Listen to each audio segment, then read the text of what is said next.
ሰላም ዩቱብ እንዴት ናችሁ? ይህ ሳምንት ላይ እንደተለመደው የመጨረሻ ሳምንቱን ሪቪው እናደርጋለን ማለት ነው።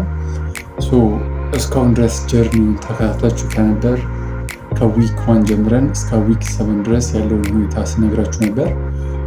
ይሄ ዊክ 8 ዛት ሚንስ ዘ ፋይናል ዊክ ይሆናል ማለት ነው ለቱ መንዝ ለኢንተራንስ ጥናት ቻሌንጅ።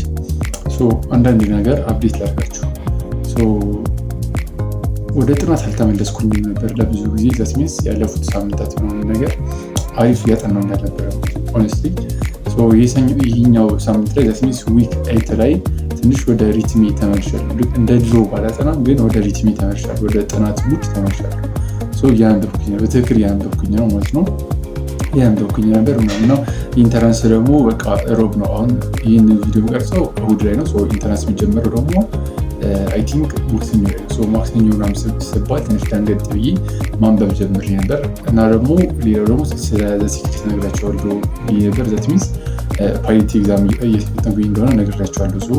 ያንን ፓይለት ኤግዛም ወስጄ ሁለት ፓይለት ኤግዛም የወሰድኩት 490 እና 485 ምናምን ያወጣሁት ትንሽ አስደግጦኛል በእርግጥ።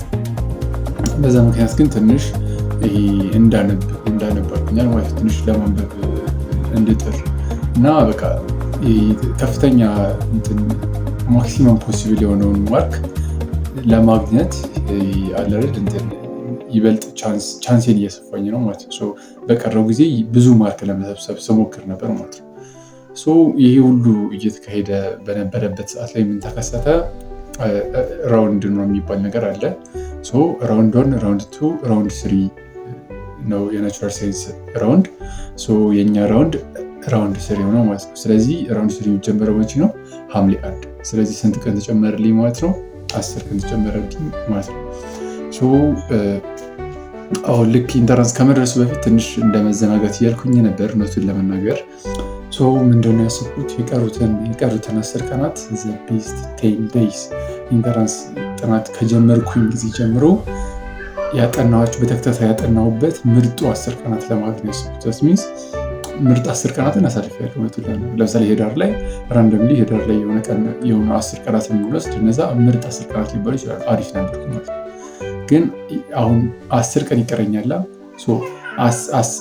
የቀረኝን 10 ቀን ምርጥ 10 ቀናት አድርጌ ከዛ ማክሲመም ፖሲብል ማርኪን ለመጨመር ነው ሀሳቢ።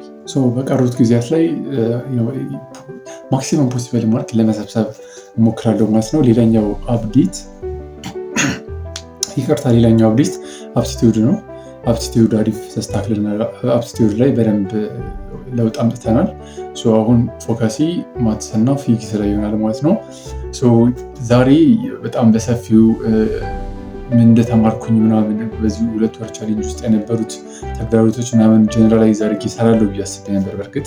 ነገር ግን ከአሁን በኋላ አስተርወራለን። ስለዚህ ቀጣይ ሳምንት ዊክ 9 ሪቪው ይኖረናል።